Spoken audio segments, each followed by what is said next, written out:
देखिए, तो आज हम जो है आप लोग को पढ़ाने वाले हैं हिस्ट्री। और हिस्ट्री इसीलिए क्योंकि ये जो बच्चे हैं जो 12th में जिनका कम नंबर आ जा रहा है उनके बिहार बोर्ड के सिलेबस में, तो हम लोग ये जो वीडियो लेके आए हैं वो स्पेशली उस बच्चों के लिए है जो बहुत अच्छे मेहनत करते हैं और बहुत अच्छे नंबर लाना चाहते हैं, उसके लिए वीडियो बनाया जा रहा है। और आप लोग बिहार बोर्ड में जितने भी आपका जो क्वेश्चन बैंक से क्वेश्चन है वो पूरा करा दिया जाएगा। इस तरह से आप कह सकते हैं जो ये वीडियो होगा वो नंबर का पैकेट होगा। मतलब समझ रहे हैं आप लोग, ये वीडियो आप अगर आप देख लेते हैं तो ऐसे समझिए जो मतलब पूरी तरह से आप तैयार हैं बिहार बोर्ड के एग्जाम में नंबर लाने के लिए। तो चलिए हम लोग स्टार्ट करते हैं इतिहास से। और हम लोग सबसे पहले जो देखेंगे हड़प्पा सभ्यता। हड़प्पा सभ्यता की जानकारी किस तरह और कहाँ से मिली, हड़प्पा सभ्यता का खोज कैसे हुआ, हड़प्पा सभ्यता को सिंधु घाटी सभ्यता क्यों कहा जाता है, मोहनजोदड़ो को मृतकों का टीला क्यों कहा जाता है, सब के बारे में डिटेल जानकारी इकट्ठा करेंगे। जैसे कार्बन 14 विधि क्या है, और आपका बहुत सारे ऐसे क्वेश्चंस हैं जिसके बारे में हम धीरे धीरे आगे चलते रहेंगे और क्वेश्चन के बारे में आपको बताते चलेंगे। देखिए, एक क्वेश्चन है, बहुत इंपॉर्टेंट क्वेश्चन है, जो सिंधु घाटी सभ्यता को हड़प्पा सभ्यता क्यों कहा जाता है। सिंधु घाटी सभ्यता, सिंधु घाटी सभ्यता, सिंधु घाटी सभ्यता को कोई कोई जो इतिहासकार हैं उन्होंने सैंधव सभ्यता भी कहा है। इसको आप इंडस वैली सिविलाइजेशन भी कह सकते हैं इंग्लिश में, इंडस वैली सिविलाइजेशन, सिंधु घाटी सभ्यता। सिंधु घाटी सभ्यता को, क्वेश्चन है, सिंधु घाटी सभ्यता को हड़प्पा सभ्यता, सिंधु घाटी सभ्यता को हड़प्पा सभ्यता क्यों कहा जाता है, हड़प्पा सभ्यता क्यों कहा जाता है। देखिए, ये हड़प्पा सभ्यता क्यों कहा जाता है, ये क्वेश्चन है। और ये क्वेश्चन जो है बिहार बोर्ड का फेवरेट क्वेश्चन है। जैसे हम लोग का भी कोई कोई ऐसा इंसान होता है जो फेवरेट होता है, इसी तरह से बिहार बोर्ड का फेवरेट क्वेश्चन है। तो सिंधु घाटी सभ्यता में जब हम लोग स्टार्ट करते हैं और अपना ऑफलाइन क्लास लेते हैं तो हमें बच्चों को बताए हैं और आप लोग को भी बता रहे हैं, जो सिंधु घाटी सभ्यता में हड़प्पा नाम की जो स्थल है उसकी सर्वप्रथम, दैट मीन्स सबसे पहले उसकी खुदाई की गई थी, सबसे पहले खुदाई की गई थी। जैसे आप अपने बिहार में रहते हैं तो गांव में जो होते हैं उन लोगों में जो सबसे बड़े लड़के होते हैं उनके माता या पिता उनके नाम से जान जाते हैं। जैसे एग्जाम्पल में विवेक के पप्पा, उनका बड़ा बेटा जो विवेक है, उसके बाद रोशन है। तो इस तरह से अगर 2-3 लड़के हैं, बेटी अंशु है, तो उसका जो बड़ा बेटा है विवेक, उसके नाम से जाना जाएगा, जो विवेक के पप्पा है, विवेक के पप्पा है। उसी तरह से जो इतिहासकार है, सबसे पहला स्थल जो खोदा था 1921 ईस्वी में, जिसका नाम, स्थल का जो नाम है वो हड़प्पा है, और ये खोदा गया था 1921 ईस्वी में। और इसके जो खोद करता है, जो इसका ट्रिक है वो हदर, ह से मतलब क्या हो गया, ह का अर्थ हो गया हड़प्पा, द से दयाराम साहनी और र से रावी नदी हो गया।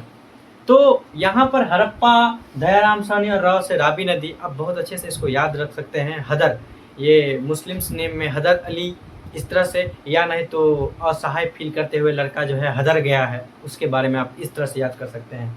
तो हमारा जो क्वेश्चन है, जो सिंधु घाटी सभ्यता को हड़प्पा सभ्यता क्यों कहा जाता है, तो सिंधु घाटी से, अभी तक तो आपको आइडिया लग गया होगा जो हमको आंसर कैसे लिखना है। हम लोग लिखेंगे सिंधु घाटी सभ्यता में हड़प्पा नामक स्थल, सिंधु घाटी सभ्यता में हड़प्पा नामक स्थल की खोज सर्वप्रथम दयाराम साहनी ने 1921 ईस्वी में किया था। इसीलिए सिंधु घाटी सभ्यता को हड़प्पा सभ्यता भी कहा जाता है। अगर आप इस तरह से आंसर राइटिंग करते हैं तो जो एग्जामिनर है वो चेक करने वाले हैं वो बहुत अच्छे नंबर आपको दे सकते हैं, क्योंकि आपका जो अपना लैंग्वेज हो जाता है। ये किताब में इस तरह से नहीं लिखा गया है। और कुछ इसमें जोड़ सकते हैं, जो हड़प्पा रावी नदी के तट पर स्थित है, 1-2 लाइन बढ़ाने के लिए, हड़प्पा रावी नदी के तट पर स्थित है। थोड़ा सा हम और चर्चा कर लेते हैं क्वेश्चंस का, जो हड़प्पा सभ्यता का नगर नियोजन पर चर्चा करें। हड़प्पा सभ्यता के नगर नियोजन, देखिए क्वेश्चन है, ये है हड़प्पा सभ्यता, सिंधु घाटी सभ्यता को हड़प्पा सभ्यता क्यों कहा जाता है, ये आप समझ गए। अगला क्वेश्चन है हमारा, जो सिंधु घाटी सभ्यता या हड़प्पा सभ्यता के नगर नियोजन पर चर्चा करें। किस पर, नगर नियोजन, नगर नियोजन, नगर नियोजन। पर चर्चा करें। थोड़ा छोड़ दिए हम क्वेश्चन को।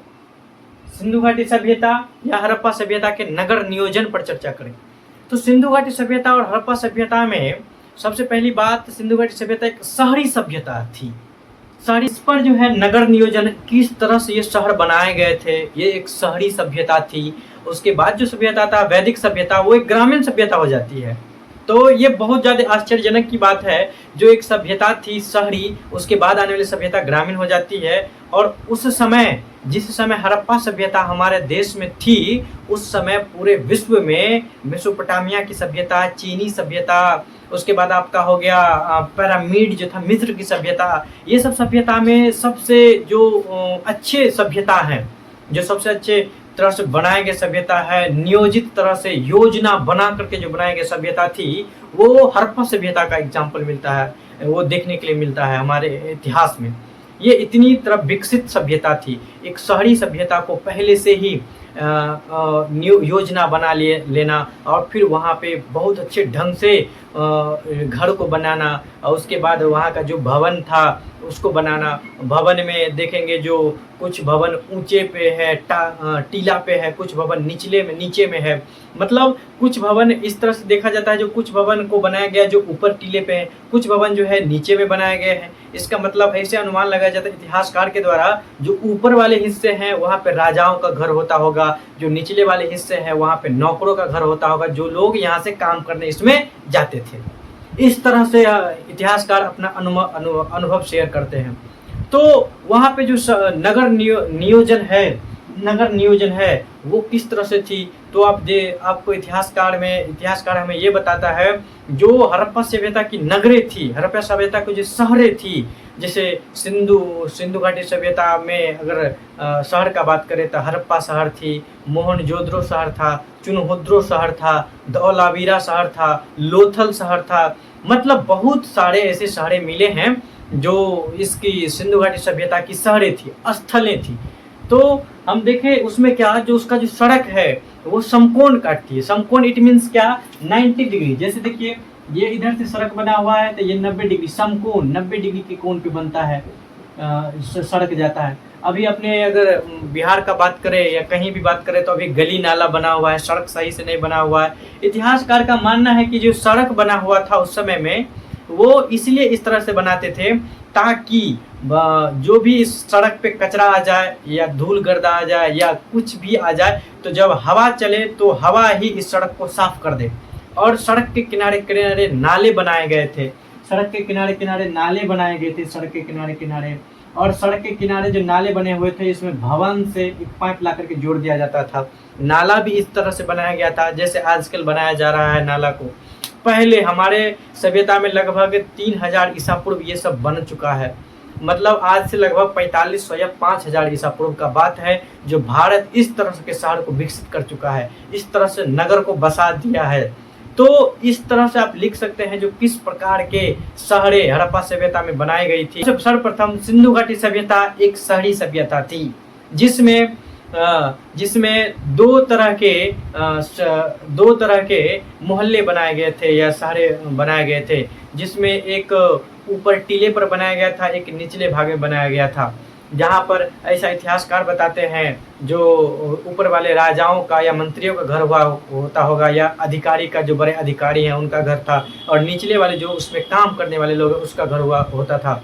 उसके बाद सिंधु घाटी की सभ्यता की जो सड़कें थी, सिंधु घाटी सभ्यता की जो सड़क थी वो एक दूसरे को समकोण काटती है, और सड़क के किनारे किनारे नाले बनाए गए थे, और नाले बहुत अच्छे ढंग से बनाए गए थे। शहर के चारों तरफ दुर्ग का मतलब किला, शहर के चारों तरफ किला बनाया गया था, जो बाहरी आक्रमण को, ऐसा दिखाया जाता है या ऐसा इतिहासकार बताते हैं, जो बाहरी आक्रमण जो होते थे उनको रोकने के लिए जो सिंधु घाटी सभ्यता के लोग थे वो दुर्ग बनाए हुए थे।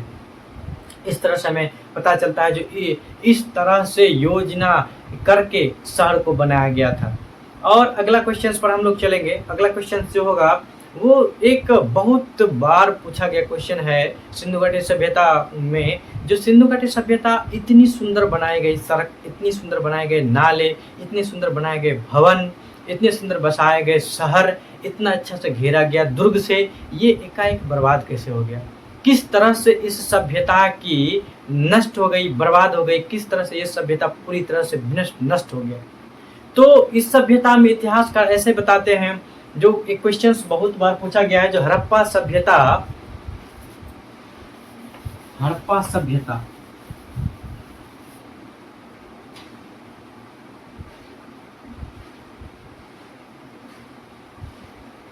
हड़प्पा सभ्यता के विनाश या हड़प्पा सभ्यता किस तरह नष्ट हुआ या हड़प्पा सभ्यता किस तरह खत्म हुआ, ठीक है। हड़प्पा सभ्यता के विनाश या नष्ट या खत्म कह लीजिए, जो भी शब्द पूछे बिहार बोर्ड आप लिख सकते हैं, पर चर्चा करें या टिप्पणी लिखे या संक्षिप्त टिप्पणी लिखे पर चर्चा करें। तो हड़प्पा सभ्यता ऐसे इतिहासकार बताते हैं जो हड़प्पा सभ्यता में एकाएक बाढ़ के कारण बर्बाद हो गया। जैसे हम लोग मान लीजिए उस समय में ऐसा कहा गया है, आप लोग अगर चाहें हड़प्पा सभ्यता को समझने के लिए तो एक फिल्म देख सकते हैं, सजेस्ट करेंगे आप लोग को, मोहनजोदारो नाम का फिल्म है जिसमें ऋतिक रोशन हीरो है, वो आप देखिएगा तो थोड़ा सा समझ में आएगा। जो हड़प्पा सभ्यता की जो नदी है उस पर बांध बना दिया जाता है और नदी को मोड़ दिया जाता है, जो अपने जैसे थे कि यहाँ से नदी आ रही थी, यहाँ पे बांध बना दिया और साइड से नदी को घुमा करके ऐसे लाया गया, जिस कारण हो सकता है यहाँ पे शहर बसी हुई थी, नदी में पानी भर गया पूरी तरह से बांध, और बांध टूटा, पूरा तरह से नष्ट हो गया। ये भी एक कारण है। तो बाढ़ ऐसा माना जाता है इतिहासकार के द्वारा, जो बाढ़ सबसे बड़ी कारण हो सकती है सिंधु घाटी सभ्यता की बर्बाद होने की। दूसरी कारण ये हो सकती है जो वहाँ पे अकाल आ गया हो, अकाल आने के कारण सिंधु घाटी सभ्यता पूरी तरह से खत्म हो गई। तीसरी कारण ये बताते हैं इतिहासकार, जो वहाँ पे बाहरी आक्रांता आ गए और पूरी तरह से सभ्यता में जो भी लोग थे उसको नष्ट विनष्ट काट खोट करके खत्म कर दिया, बाहरी आक्रमण हो गया। और इस तरह का साक्ष्य आपको बताएंगे जो मोहनजोदारो नाम के स्थल से प्राप्त होता है, जहाँ पे एक ही जगह बहुत सारे लाश के कंकाल मिलते हैं। ऐसे तो लगता है कि जो लोग थे बाहरी आक्रांता आए और मार करके सबको एक ही जगह सहित के रख दिए हैं, समझ गए। तो इस तरह से ये भी पता चलता है जो बाहरी आक्रमण हो गया होगा तो इस तरह से सभ्यता खत्म कर दिया गया।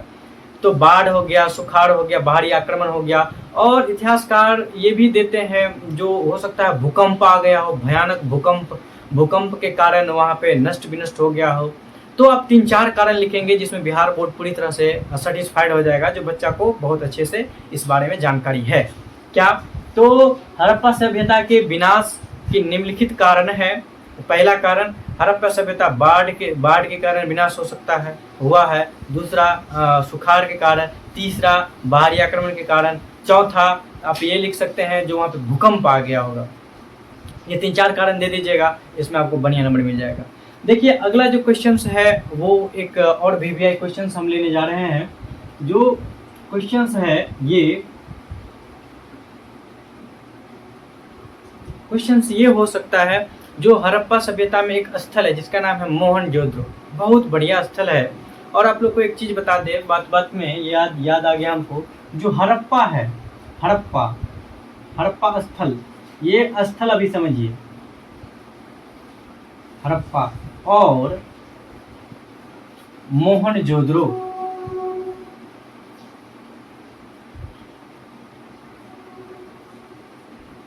हड़प्पा और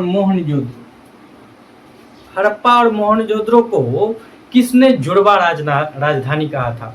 तो जुड़वा राजधानी जो है हड़प्पा और मोहनजोदड़ो को पिग्गट ने कहा था। किसने कहा था? पिग्गट ने। किसने कहा था? पिग्गट। पिग्गट जो है पिग्गट साहब ने हड़प्पा और मोहनजोदड़ो को जुड़वा राजधानी कहा था। देखिए अगला क्वेश्चन जो हमारा था, जो मोहनजोदड़ो के बारे में चर्चा करें या मोहनजोदड़ो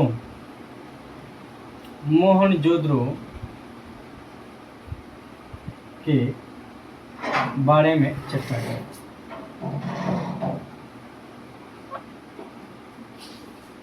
देखिए क्वेश्चन कुछ भी घुमा सकता है आपको, हो सकता है कह दे कि जो मोहनजोदड़ो के बारे में संक्षिप्त टिप्पणी लिखे, मोहनजोदड़ो के बारे में कुछ जानकारियां लिखे, हो सकता है लिख दे कि मोहनजोदड़ो का व्याख्या करे। तो इस तरह से क्वेश्चन का शब्द अलग अलग हो सकते हैं, बस आपको आंसर एक ही लिखना होता है। देखिए, मोहनजोदड़ो को मृतकों का टीला कहा जाता है। ये ऑब्जेक्टिव में पूछ सकता है, मोहनजोदड़ो को क्या कहा जाता है? मृतकों का टीला कहा जाता है। मृतकों का टीला क्यों कहा जाता है? क्योंकि मोहनजोदड़ो में एक ही जगह, एक ही इस स्थल में एक ही जगह बहुत सारे लाश मिले हैं। ऐसे लग रहा है जो लाश को मार मार करके एक ही जगह जो लाश थे उसको एक ही जगह सैंत दिया गया है, एक जगह रख दिया गया है। तो ऐसे पता चलता है जो मोहनजोदड़ो में बहुत सारे लाश मिले हैं, जिस कारण उसको इतिहासकार ने मृतकों का टीला कह दिया। तो सबसे पहला लाइन यही होगा, जो मोहनजोदड़ो को मृतकों का टीला भी कहा जाता है। और मोहनजोदड़ो में बहुत बड़े स्नानागार मिले हैं। स्नानागार का मतलब आजकल का स्विमिंग पूल। देखिए, तो स्नानागार, स्नानागार, स्नानागार, ये स्नानागार जो है इस तरह से पता चलता है जो वहाँ पे एक सांस्कृतिक फेस्टिवल होता होगा, पर्व मनाया जाता होगा, क्योंकि स्नानागार के चारों तरफ ऐसे बीच में स्नानागार है, चारों तरफ से छोटे छोटे घर बनाए गए हैं, ठीक है, और स्नानागार में सीढ़ी बनाई गई है। तो इससे पता चलता है जो इतिहासकार जो उसके बारे में अनुमान लगाते हैं, क्योंकि कुछ लिखा हुआ मिला नहीं। ये एक ऐसी सभ्यता है जहाँ पे लिखा है लेकिन पढ़ा नहीं गया है, समझ गए? तो इसको पिक्टोग्राफी सभ्यता भी कहते हैं, भाव चित्रात्मक सभ्यता। सिंधु घाटी सभ्यता या हड़प्पा सभ्यता को भाव चित्रात्मक सभ्यता भी कहते हैं, ठीक है, क्योंकि यहाँ पे कुछ ऐसा लिखा तो है लेकिन पता नहीं क्या लिखा है, इसीलिए भाव चित्रात्मक, चित्रों के अनुसार या उसके बारे में अनुमान लगा करके बोल दिया जाता है। तो पहली बात, हड़प्पा सभ्यता को मृतकों का टीला कहा जाता है। दूसरी बात, यहाँ पे बहुत बड़े स्नानागार मिले हैं, और हड़प्पा और मोहनजोदड़ो को पिगट ने जुड़वा राजधानी कहा था, ये भी आप लिख सकते हैं। उसके बाद यहाँ पे अन्नागार, अन्नागार का मतलब अन्न रखने वाले, जो जैसे अन्नागार मतलब जैसे आजकल आप छोटे तौर पे समझ लो तो कोठी, वहाँ पे पहले भवन बना हुआ मिला है, तो उस तरह से, और बहुत अच्छे सड़क मिले हैं। भवन जो है, इसका भवन हड़प्पा सभ्यता, हड़प्पा स्थल और मोहनजोदड़ो के स्थल से थोड़ा थोड़ा मिलता हुआ जुलता हुआ लगता है, इसलिए पिगट ने जुड़वा राजधानी कहा था। तो 3-4 ऐसे इन्फॉर्मेशन लिख देंगे जिससे आपको पता चल जाएगा, जो अच्छा नंबर हमको आ जाएगा। इतिहासकार इतिहासकार नहीं, जो कॉपी चेक करने वाले हैं तो उसको पता चलेगा कि नहीं बच्चा के पास अच्छा जानकारी है, जिन्होंने अच्छा लिखा है। और एक चीज़ आपको बता दें, जो अगर हम बात कर रहे हैं मोहनजोदड़ो का ही, तो मोहनजोदड़ो में आप ये भी लिख सकते हैं इसकी खोज कब हुई थी। तो इसकी खोज जो है 1922 ईस्वी में हुई थी। कब हुई थी? 1922 ईस्वी, 1922 ईस्वी में हुई थी। और 1922 ईस्वी में इसको भी किसी ने खोजा होगा, जैसे हड़प्पा को खोजा था दयाराम साहनी ने। तो इसको खोजने वाले का नाम है राखल दास बनर्जी, या बैनर्जी कह सकते हैं। राखल दास बनर्जी, राखल दास बनर्जी ने कब इसको खोजा था? तो 1922 ईस्वी में। ये किस नदी के तट पर स्थित है? तो ये एक्चुअल में सिंधु नदी के तट पर ये स्थित है। ये किस नदी के तट पर स्थित है? तो सिंधु नदी के तट पर। किस नदी के तट पर? सिंधु नदी के तट पर। ये सिंधु नदी के तट पर ही स्थित है। सिंधु घाटी सभ्यता में मोहनजोदड़ो नाम के स्थल किस नदी के तट पर स्थित है? सिंधु नदी के तट पर स्थित है। कब इसको खोजा गया था? 1922 ईस्वी में खोजा गया था। किसने खोजा? तो राखल दास बनर्जी ने खोजा। ये भी आप जोड़ दीजिएगा, क्योंकि हम इसके बारे में क्वेश्चन है जो मोहनजोदड़ो के बारे में चर्चा करें। तो ये इतनी जानकारी काफ़ी हो गई, आप लिख दीजिएगा, आपको भरपूर नंबर जितना भी आपको चाहिए उतना मिल जाएगा। देखिए, आपको हम बहुत सारे क्वेश्चंस करवाए हैं। सिंधु घाटी सभ्यता को हड़प्पा सभ्यता क्यों कहा जाता है? दूसरा क्वेश्चन है नगर, सिंधु घाटी सभ्यता के नगर नियोजन पर चर्चा करें। तीसरा क्वेश्चन है हड़प्पा सभ्यता के विनाश, ये नष्ट, ये किस तरह से खत्म हुआ, उसके बारे में जानकारी दे। और चौथा क्वेश्चन हमने बताया हड़प्पा सभ्यता के मोहनजोदड़ो के बारे में चर्चा करें। और एक दो लाइन आपको बताया है जो हड़प्पा और मोहनजोदड़ो को पिगट ने क्या कहा था? जुड़वा राजधानी। क्या कहा था? जुड़वा राजधानी कहा था। और उसके बाद एक दो और लाइन बताए हैं आपको, जो सिंधु घाटी सभ्यता है उसको भाव चित्रात्मक क्या कहा जाता है? भाव चित्रात्मक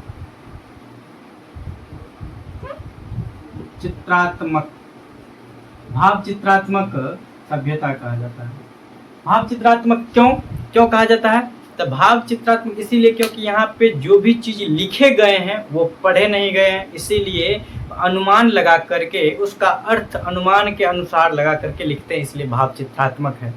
भाव चित्रात्मक सभ्यता हो गया। उसके बाद हमने चर्चा किया था थोड़ा सा जो पश्चिमी सभ्यता और एक चीज हड़प्पा सभ्यता जो है, सिंधु घाटी सभ्यता, ये किस तरह की सभ्यता है? तो नगरी सभ्यता है, नगरी सभ्यता है, नगरी सभ्यता है। यहाँ पे नाले बने हुए थे, इसमें आपको बताया गया था, चर्चा किया गया था। देखिए और एक दो क्वेश्चंस हम ले लेते हैं जो बहुत क्वेश्चंस फेमस क्वेश्चन है जो हड़प्पा सभ्यता में अगर हम बात करें तो एक दो क्वेश्चंस क्या है जो ऐसे क्वेश्चंस छूट रहे हैं। तो आप एक चीज देख लीजिएगा, जो कार्बन 14 विधि क्या है? कार्बन 14 विधि क्या है? देखिए क्वेश्चन 5 नंबर, कार्बन 14 विधि क्या है? कार्बन 14 विधि क्या है? देखिए जब भी हम आपको बताएं जो आप जो हड़प्पा सभ्यता है उसका डेट यहाँ से यहाँ तक ले लीजिएगा, आप किस आधार पे लीजिएगा, कैसे चेक कीजिएगा? उसके लिए तो कुछ ना कुछ मशीन होगा, यंत्र होगा। तो कार्बन 14 नाम के यंत्र से या मशीन से हम लोग ये जानकारी कर लेते हैं या ये कितनी पुरानी है, ये कब की है, इस चीज को पता लगाने के लिए, जैसे देखिए मेरा मार्कर है, इस कितनी पुरानी है, 1 लाख साल पुरानी है, ये 2000 साल पुरानी है या 5000 साल पुरानी, इसको पता कैसे करेंगे? तो कार्बन 14 विधि नाम के यंत्र से हम इसको लगाएंगे और पता कर लेंगे। तो कार्बन 14 विधि क्या है? जब किसी भी पुरातात्विक खोजों में या उत्खनन में जब उसकी कितनी पुरानी है उसकी जो डेट पता करनी होती है तो कार्बन 14 विधि नामक यंत्र का उपयोग किया जाता है, जिससे उस वस्तुओं की डेट पता चल जाती है। इतना ही अपने भाषा में आप लिख लीजिएगा। बहुत सिंदूर चल रहा है, आप लोगों को पता ही होगा। तो एक चीज़ कहना चाहेंगे, जो द्वंद्व कहाँ तक पाला जाए, एक चीज़ कहना चाहेंगे, जो द्वंद्व कहाँ तक पाला जाए, युद्ध कहाँ तक टाला जाए। द्वंद्व कहाँ तक पाला जाए, युद्ध कहाँ तक टाला जाए, तू भी है राणा का वंशज, फेंक जहाँ तक भाला जाए। ठीक है, तो यहाँ पर हम लोग ये कह करके विराम करेंगे। और आप लोग इस क्वेश्चन को अगर एक बार में नहीं समझ में आता है दोबारा देखिए, चिबारा देखिए, चवारा देखिए, जितना बार देखिए, लेकिन इस क्वेश्चंस को पूरी तरह से तैयार करके रखिए। अगर क्वेश्चंस आता है बिहार बोर्ड में तो आप इस क्वेश्चंस को ऐसे नहीं करिएगा जो हमको ये क्वेश्चंस का आंसर लिखने नहीं आता है। हमको लगता है जो आपको बताया गया है वीडियो में आप बार बार देखिएगा, एक बार नहीं समझे 2 बार देखिएगा तो आप अच्छी तरह से इतिहास के बारे में थोड़ा सा तो ज़रूर है जो आप अच्छी जानकारी इकट्ठा कर लीजिएगा। ठीक है, मिलते हैं अगले वीडियो में। Thank you.